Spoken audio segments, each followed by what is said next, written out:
Buat teman-temanku, yang baru gabung, bisa cek di playlist untuk mendapatkan novel judul baru, yang kalian belum dengar.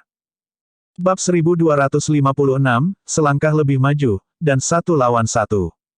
Bagaimana kamu tahu aku berada di luar kamar mandi separuh waktu? Apa kau juga memata-mataiku? Seru Wade dengan nada tersinggung. Luke kehilangan kata-kata. Apakah kamu ingin menyelamatkan istrimu atau tidak? Suara Wade segera kembali normal. Ah, maaf. Saya tahu Anda tidak akan pernah mengintip saya, bos. Petik 2. Saat dia mengatakan itu, sebuah pikiran melintas di benaknya, Anda tidak memata-matai saya, tetapi Anda tahu apa yang saya lakukan. Apakah Anda memata-matai istri saya? Haruskah aku membunuh orang ini juga? Kesal, Luke berkata, saya tidak perlu melihat untuk mengetahui bahwa Anda tidak akan pernah ingin meninggalkan rumah setelah masuk ke dalam. Potong omong kosong. Di mana kita bertemu? Wade berkata, mereka meninggalkan alamat, Elizabeth Port, South Newark. Luke berkata, kirimkan saya alamatnya. Hubungi saya ketika Anda sudah dekat. Petik 2. Dia kemudian menutup telepon, melepas setelan Batman-nya, mengenakan setelan V, dan memasuki laut melalui lorong bawah tanah.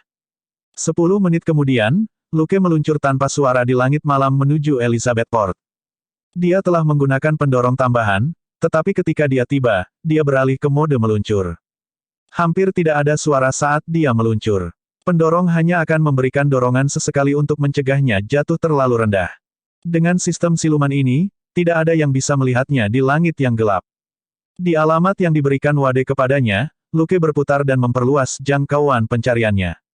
Banyak orang menunggu di dekat alamat yang diberikan Wade kepadanya. Itu adalah jebakan. Tetapi orang yang memasang jebakan tahu betapa pentingnya Vanessa bagi Wade, dan tidak punya rencana untuk menyembunyikan niatnya. Atau, mungkin karena dia yakin dia tahu bagaimana reaksi Silun. Luke tidak menunggu Wade. Jika dia menemukan tempat Vanessa ditahan, dia pasti akan menyelamatkannya. Jika masih ada waktu, dia tidak keberatan membunuh mereka semua. Bukan urusannya apa yang dipikirkan Wade ketika dia tiba. Selama Luke menyelamatkan istrinya, Wade harus menelan kata-katanya. 5 menit kemudian, Luke menemukan sesuatu yang mencurigakan. Itu adalah kapal barang tua yang merapat tak jauh dari lokasi. Sangat tidak biasa jika ada penjaga bersenjata yang berpatroli di atas kapal barang dan begitu licik tentang hal itu. Terakhir kali Luke menemukan hal seperti ini adalah di depot narkoba, musuh bebuyutan Paman Frank, Kolonel Rice Conover, ketika Luke menyita 1,5 ton bubuk putih. Jadi, bahkan jika ini bukan tempat istri Wade ditahan, mungkin masih ada banyak pengalaman dan poin kredit di sini. Tidak butuh waktu lama bagi Luke untuk membuat keputusan, dan dia mendarat di dek kapal. Itu adalah kapal barang, tetapi kontainer tidak menumpuk seperti gunung di geladak, yang membuatnya terlihat kosong. Pada pandangan pertama, itu tampak seperti dek kapal induk tempur. Namun demikian, ada beberapa kontainer di satu lokasi di geladak. Para penjaga berlama-lama di sekitar area ini dan bergantian berpatroli. Luke berjalan melewati kontainer dan menemukan istri Wade, Vanessa, di tengah kontainer.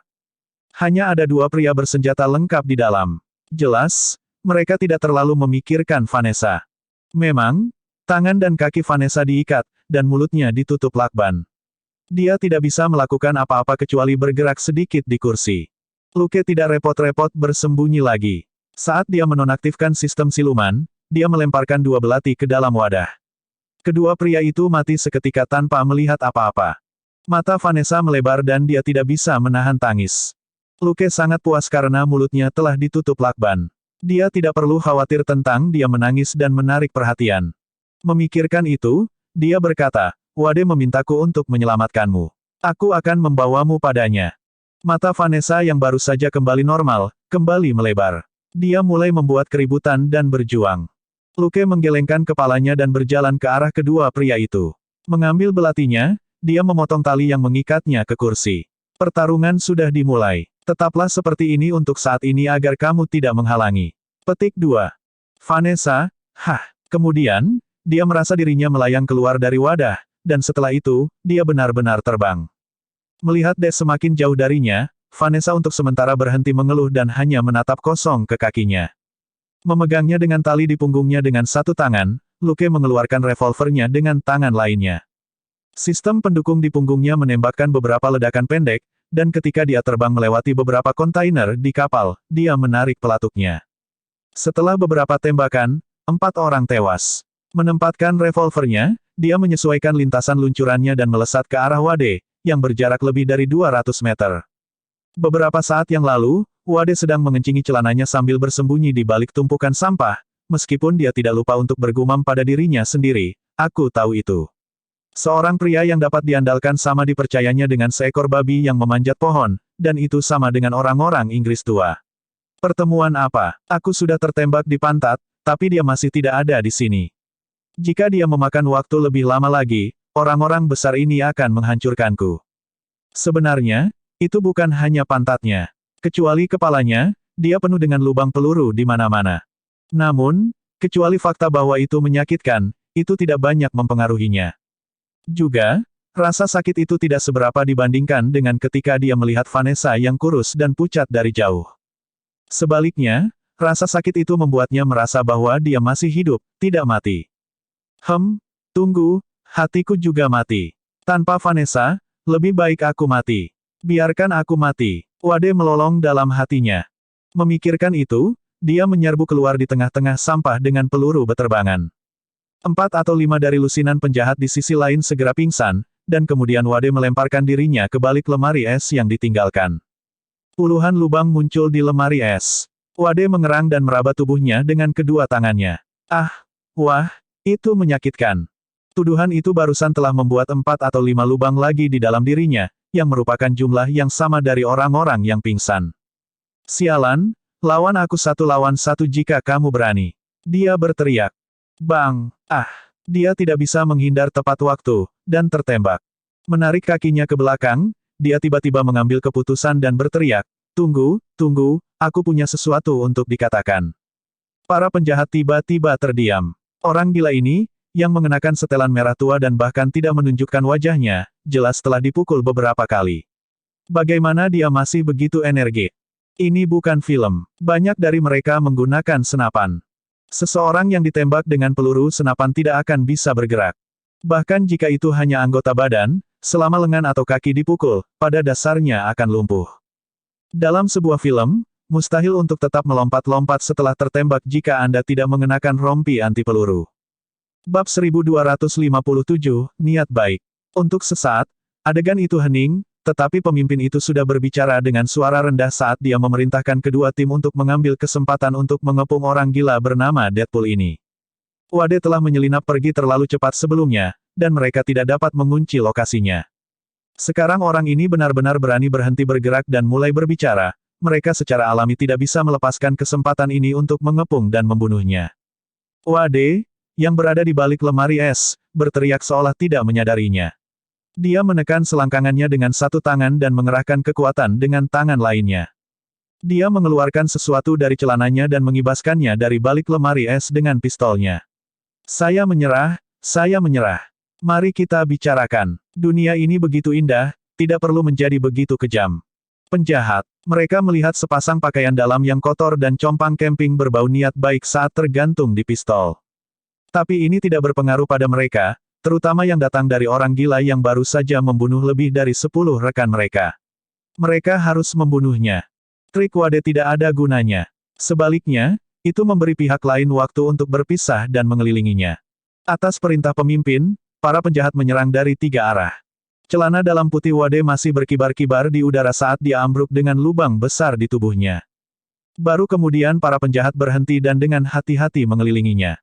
Adegan itu kembali sunyi. Hanya ada suara langkah kaki dan suara tangisan yang tertahan.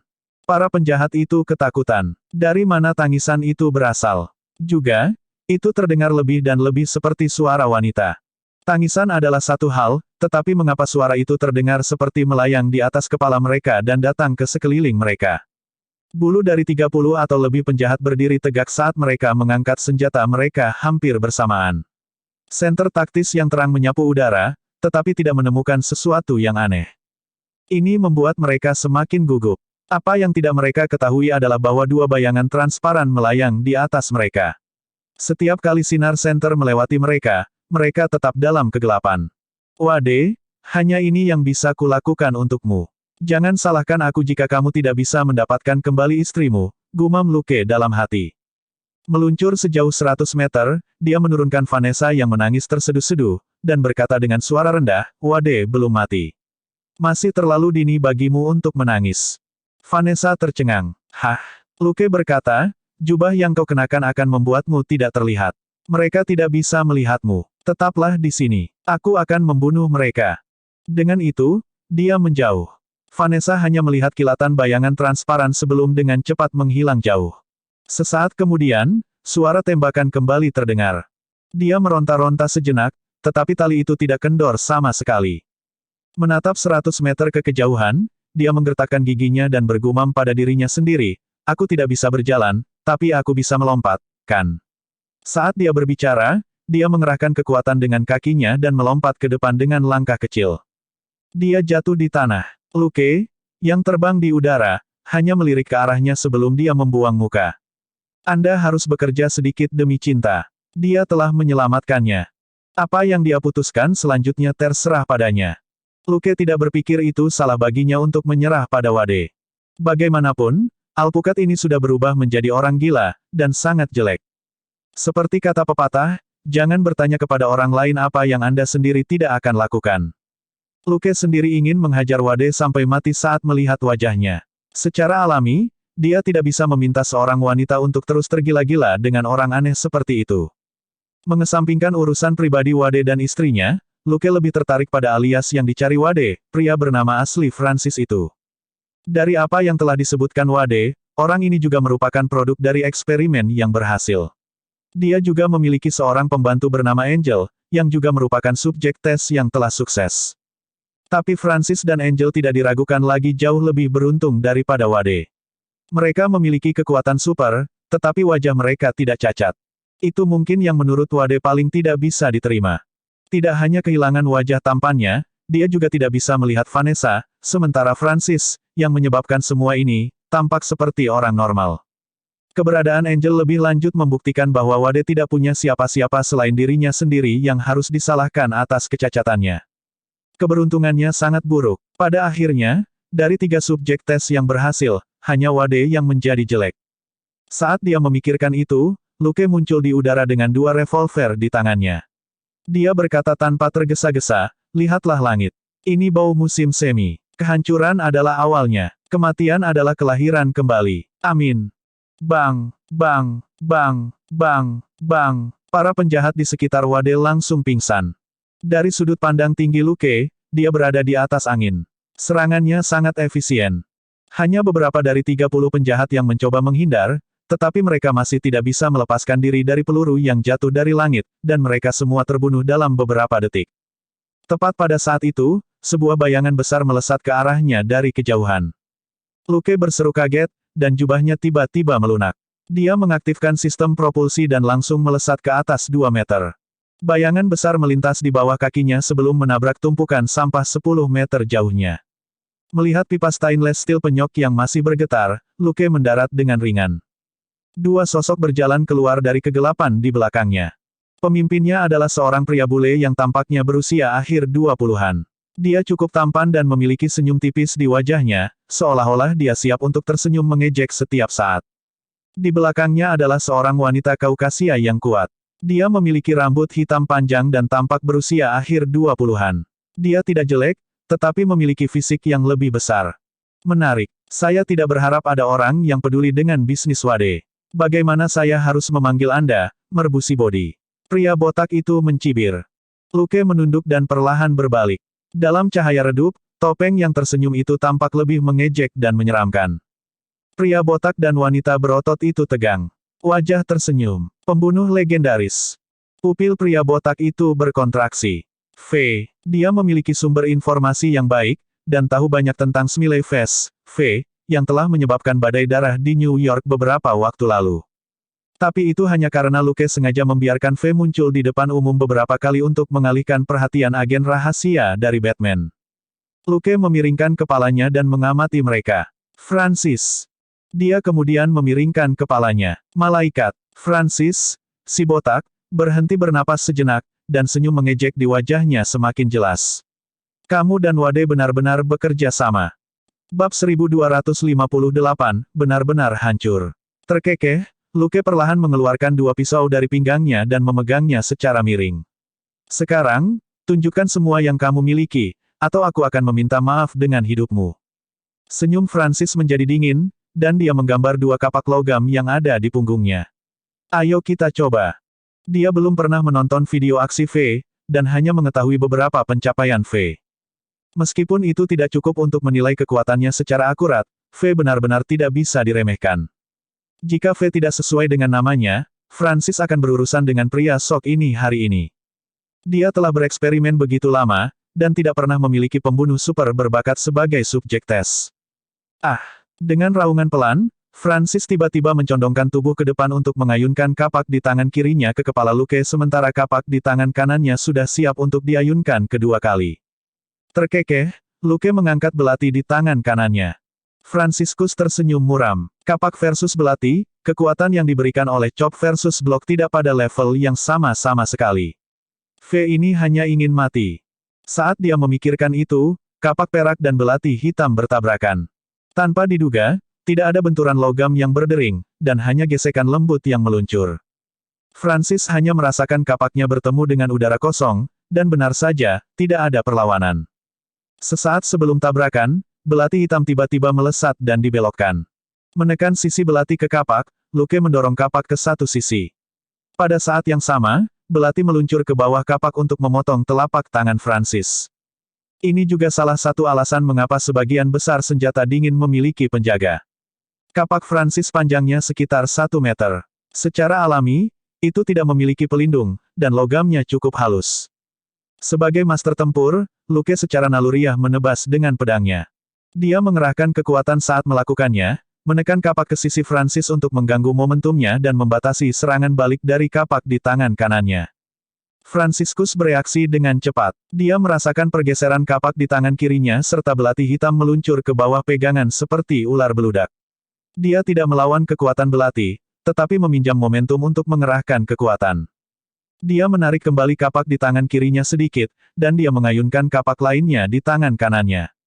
Kali ini, Luke yang kontrolnya terganggu, menempatkannya pada posisi yang sedikit pasif. Lukas tersenyum. Orang ini sebenarnya adalah ahli senjata dingin. Belati di tangan kanannya diayunkan untuk bertemu dengan kapak kanan Francis. Saat mereka bentrok, belati didorong sehingga kapak dibelokkan ke atas. Merasa sulit untuk mengendalikan kapak di tangan kanannya, Francis merasa sangat tidak nyaman. Dia berteriak keras dan menarik kapaknya kembali. Pada saat yang sama, kapak di tangan kirinya tiba-tiba menusuk dari bawah pinggangnya. Ya, itu adalah tusukan. Ujung kedua kapak itu tajam dan bisa dengan mudah menembus seseorang. Luke mengayunkan tangan kanannya lagi, dan bentrokan pertama antara belati dan kapak terdengar. Saat mereka bersentuhan, Luke dan Francis melangkah mundur dan mendapatkan kembali keseimbangan mereka. Luke tetap tenang seperti biasanya. Francis, bagaimanapun, adalah murung. Dia belum pernah melihat yang seperti yang dilakukan Luke sebelumnya. Lawan yang dia temui sebelumnya mengandalkan kelincahan mereka untuk menghindar dan melakukan serangan balik. Atau, mereka memiliki kekuatan yang sangat besar dan dapat menahan serangan secara langsung. Luke tidak mengelak atau menghadapi serangan itu secara langsung. Kelincahan dan kekuatannya berada di luar dugaan, dan dia dengan terampil menggabungkannya. Itu lebih baik daripada menghindar. Itu mirip dengan memblokir, tetapi merupakan serangan dan pertahanan. Saat serangan dibelokkan, serangan balik diikuti. Itu sangat sulit untuk dihadapi. Francis telah melakukan banyak pertempuran, dari medan perang orang biasa hingga pertempuran antara manusia super. Dia telah melihat kekuatan super yang bahkan lebih sulit untuk dihadapi daripada Luke, dan dia juga melihat senjata api yang lebih menindas daripada Luke. Tetapi pada saat itu, dia merasa bahwa V ini adalah musuh terkuat yang pernah dia lihat. Dari kecerdasan Francis, V ini adalah yang terbaik dalam menembak, tetapi sekarang, senjatanya masih di pinggangnya, dan dia dapat dengan mudah menggunakan senjata dingin untuk melawan Francis. Yang lebih menakutkan adalah ketika Francis berada dalam bahaya terus-menerus, pihak lain hanya menggunakan tangan kanannya sepanjang waktu. Berpikir cepat, Francis datang dengan rencana lain. Dia belum mengungkapkan kartu trufnya, tetapi dia sudah merasa bahwa tidak mungkin untuk menahan diri. Jika dia tidak menggunakan kartu asnya, dia mungkin akan mati di sini hari ini. Dia mengangkat tangannya lagi dalam pose awal, tetapi menggunakan tubuhnya sebagai penutup, dia diam-diam menunjuk Angel di belakangnya dengan tangan kanannya. Angel menyilangkan tangannya. Ah! Francis meraung dan menyerang Luke lagi.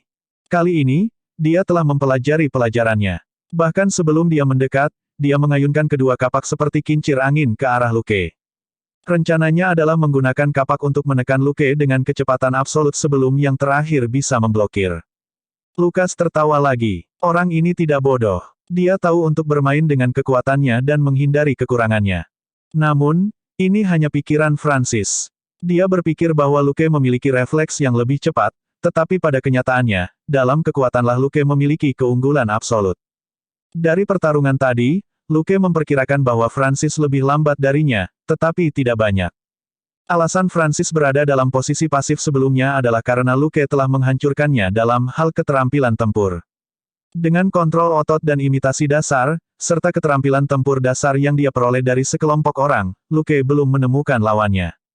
Dia memiliki refleks yang lebih baik, keterampilan bertarung yang lebih baik, dan kekuatan lebih dari Francis, itulah sebabnya Luke begitu santai. Dihadapkan dengan kapak menari Francis, Luke melangkah mundur dengan kecepatan yang sama dengan pria itu. Pada saat yang sama, dia mengarahkan belatinya ke depan. Ding! Sebuah kekuatan besar ditransmisikan dari titik di mana kapak dan belati bertabrakan. Tubuh Francis langsung miring, dan kapak tanpa sadar membelok menjauh dari Luke. Khawatir, Francis berteriak lagi, mati. Salah satu dari dua kapak terbang miring, dan yang lainnya dilemparkan ke arah Luke. Luke akhirnya menggerakkan tangan kirinya. Ding! Belati di tangan kirinya mengenai sisi kapak sehingga melewatinya, tetapi belati di tangan kanannya telah mendorong ke depan untuk menebas dada Francis. Bab 1259, saya ingin bertarung dengan tinju, Anda sebenarnya bertarung dengan teknologi. Saat itu, kapak yang Francis lempar ke samping terbang kembali ke Luke dengan kecepatan yang lebih cepat. Malaikatlah yang telah menangkap kapak dan melemparkannya kembali. Kemudian, dia meraih pipa baja tebal di sebelahnya dan mengayunkannya. Pipa logam bersiul di udara. Luke tiba-tiba berhenti dan mundur. Dia menangkis kapak yang berputar dengan belati di tangan kirinya dan pipa baja dengan belati di tangan kanannya. Dentang. Terdengar benturan logam yang keras, dan Luke mundur beberapa langkah ringan. Pipa baja melambat dan bahkan tidak menyentuh pakaiannya. Angel, yang tiba-tiba melancarkan serangan, terkejut. Dia sudah melonggarkan cengkeramannya pada pipa baja panjang. Mendorong kakinya, dia menendang debu dan meninggalkan jejak kaki yang dalam. Dia berteriak dan mendorong ke depan dengan tinjunya, membidik tubuh bagian atas Luke. Lukas tersenyum lagi. Menempatkan belati kembali di pinggangnya, dia membuka tangannya dan bertemu tinjunya. Bang! Dengan raungan tumpul, gelombang kejut meledak dari kepalan tangan dan telapak tangan mereka, meniup pasir di sekitar mereka dalam lingkaran yang berkembang pesat. Angel yang selama ini terlihat acuh akhirnya terkejut, seperti baru saja melihat hantu. Dia memiliki fisik yang luar biasa dan kekuatan yang luar biasa. Itu normal baginya untuk meninju dengan 1 atau 2 ton kekuatan. Ledakan tadi akan mengirim mobil biasa terbang 7 hingga 8 meter. Dia tahu bahwa V pandai menembak. Pertarungannya dengan Francis juga menunjukkan bahwa dia sangat fleksibel dan kuat.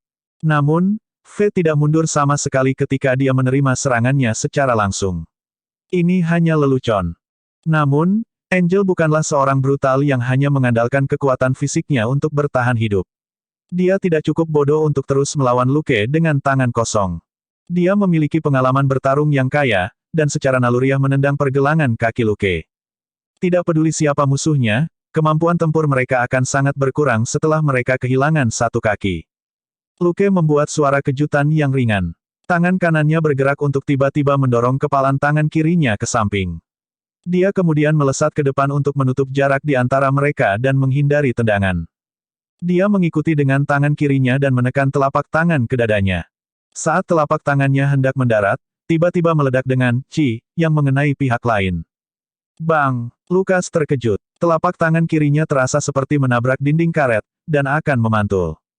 Saat pikiran itu melintas di benaknya, dia tidak lupa mengangkat lutut kirinya untuk memblokir tendangan yang masuk. Angela mengerang dan mengabaikan rasa sakit di kaki dan dadanya. Dia meraih kaki Luke dengan tangan kanannya. Luke mengutuk dalam hati dan buru-buru menjatuhkan kakinya. Pada saat yang sama, dia menarik telapak tangan kirinya ke belakang, seolah-olah dia akan menyerang lagi. Angela merasa dadanya sesak, dan dia meraih dada Luke sendiri dengan tangan kanannya. Berderak. Kuku jarinya mencicit menutupi penutup dada pakaian V, tapi dia tidak bisa menemukan apapun untuk digenggam sama sekali.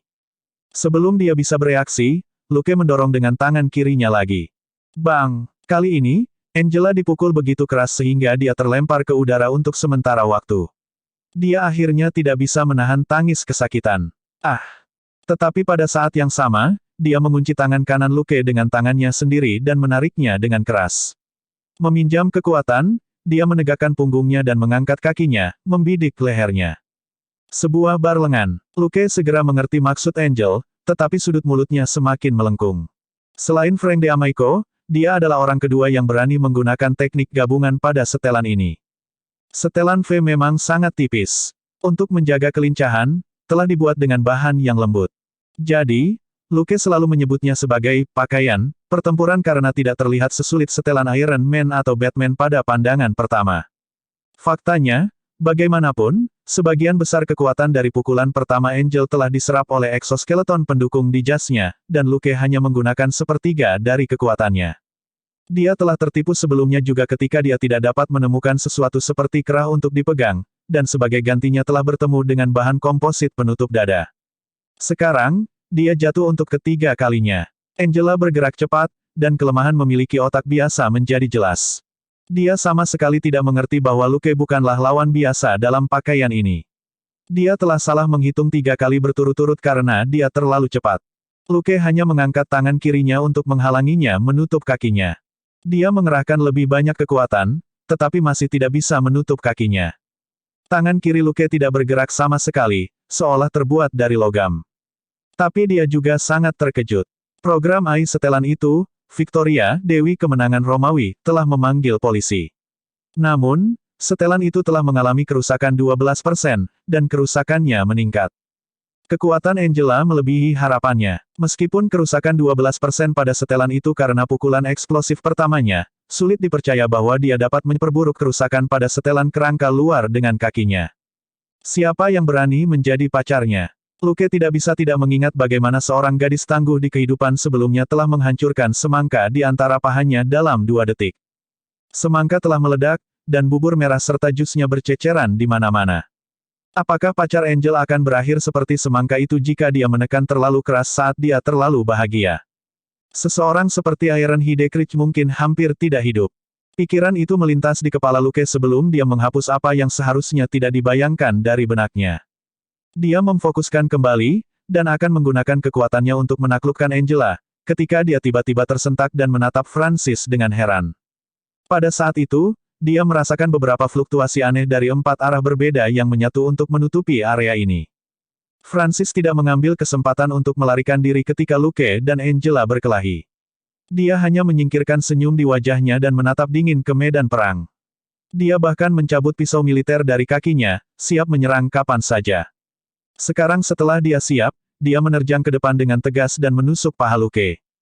Hampir pada saat yang sama, Luke menghela nafas murung. Saya hanya akan bermain-main dengan Anda, tetapi Anda benar-benar membawa teknologi ke dalamnya. Hati Francis tersentak mendengar kata-kata itu, tetapi dia tidak berhenti ketika dia menikam pria itu dengan pisau. Tangan kanan Luke, yang Angela pegang erat-erat di dadanya, terentang sejauh mungkin, dan listrik biru dan putih menyala di jasnya. Retakan. Zzz.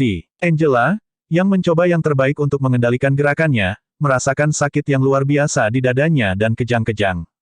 Meskipun tangan dan kakinya masih di tempatnya, seluruh tubuhnya kaku karena sengatan listrik, dan dia tidak bisa melepaskan kekuatannya yang mengerikan.